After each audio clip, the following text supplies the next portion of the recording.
added candles to the, to the set, if you will.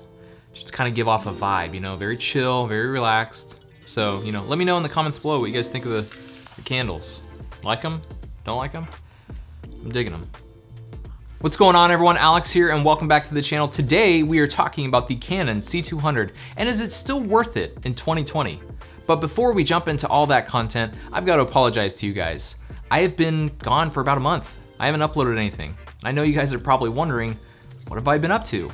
Well, I got a brand new job. I'm the director of photography for a studio in town, and I could not be any more excited about it. It's been super fun, super busy, and it has taken me away from you guys, so I apologize, but I am back. Okay, I am back with a force, with a vengeance.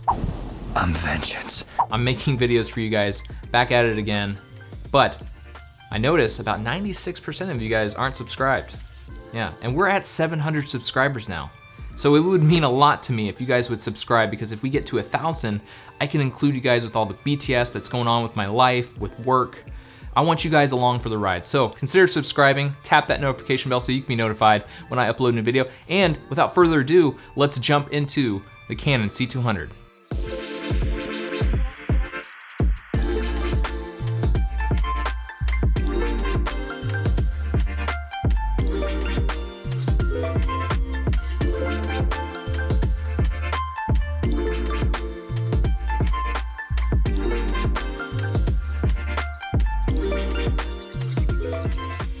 The Canon C200 is definitely an interesting camera in 2020. There are a lot of amazing cameras already out, and amazing cameras about to come out. So it really kind of puts the C200 in this kind of weird limbo spot. So it begs the question, is the C200 worth it in 2020? The short answer is no. No, it's not. And here's why.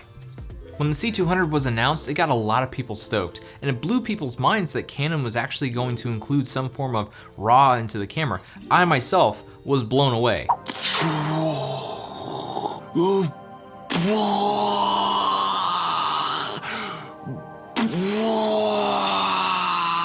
But then we found out that the RAW wasn't so light and the file sizes were massive, and they decided to use an 8-bit 420 codec internally, and that was kind of a bummer.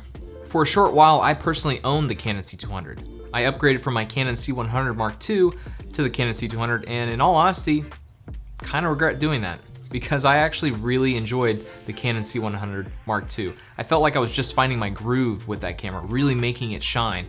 But for some reason, I just thought I needed 4K. And in retrospect, that was a dumb reason to upgrade, but I did. I upgraded to the C200, and while I made some awesome stuff with it, like this mini doc I did on my friend, I'll link it right up here, it just ultimately was a big disappointment of a camera. It really hindered me from creating. I wanted to shoot RAW, but I could only do that for a short amount of time, and then the 8-bit internal codec wasn't really anything exciting, and I know, I'm really selling you guys on this camera.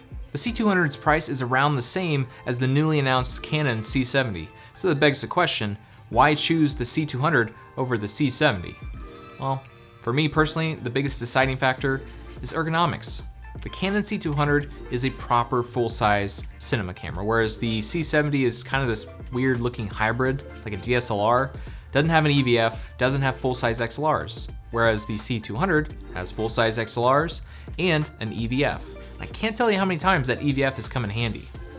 And not to mention, even the Sony FX6 that's about to come out doesn't have an EVF. Even now that I have the Pocket 4K, I definitely miss the EVF and ergonomics of a full-size cinema camera. But ultimately, it comes down to the image. The image from the C200 is pretty good, but it definitely shines when you shoot RAW. And as I stated before, the RAW file sizes are massive, and there's no way to choose a compressed RAW. And not to get off topic, but another gripe I have with the C200 is that when you're shooting slow motion recording mode, you can only shoot in 120 frames per second. You can't choose 60 frames per second. You'll have to jump into normal recording mode and then shoot 60 frames per second. But then you have to interpret that footage in post, and it's just a nightmare. Just a nightmare. Like, why can't I choose to shoot 60 frames per second in slow motion recording mode? Having somebody making wild decisions that make no sense, that benefits nobody. Oh, yes, right, yes. Is he listening to us? I can't tell. He's listening, he's not understanding. Yeah, he doesn't even, like, get us, man. We're talking about you. Okay, let's move on from What it. do you think is happening right now? Guys, it doesn't matter. It's good. Okay? You know, we'll sort this out later. It doesn't matter. Boy, I love Canon, but sometimes they really make some dumb choices. I know I'm really kind of bashing this camera, but in 2020, I just don't think it's worth it. Unless you want an EVF and full-size XLRs, there's just really no reason to choose the Canon C200. You could even save yourself some money and get a used Ursa Mini Pro that's kitted out. There's one on gearfocus.com that's going for $4,500, and that is a hell of a deal. And this video is in no way sponsored by GearFocus, although they're good friends of mine, but I'm just letting you know that there are deals out there with cameras that are much better than the C200. If you're wanting to get into a full-size cinema camera and you have all that money to spend, I'd probably recommend a Canon C100 Mark II. Has built-in NDs, full-size XLRs, battery life lasts forever, dual SD card slots, and the image is actually really, still to this day, really beautiful. But if you want to get into 4K and RAW and all that, that's where I'd recommend either the Pocket 4K or the Pocket 6K. And then with all that extra money, I'd tell you to spend it on lights, because as a cinematographer, knowing how to light is way more important. That's ultimately what helps us craft the image. Well guys, that does it for me on this video. I hope you enjoyed it. Glad to be back. Can't wait to continue growing this channel with you all. If you enjoyed it, subscribe if you aren't already. Tap that notification bell so you can be notified when I upload a new video. And if you like this video, give it a thumbs up. Till next time, shoot to create.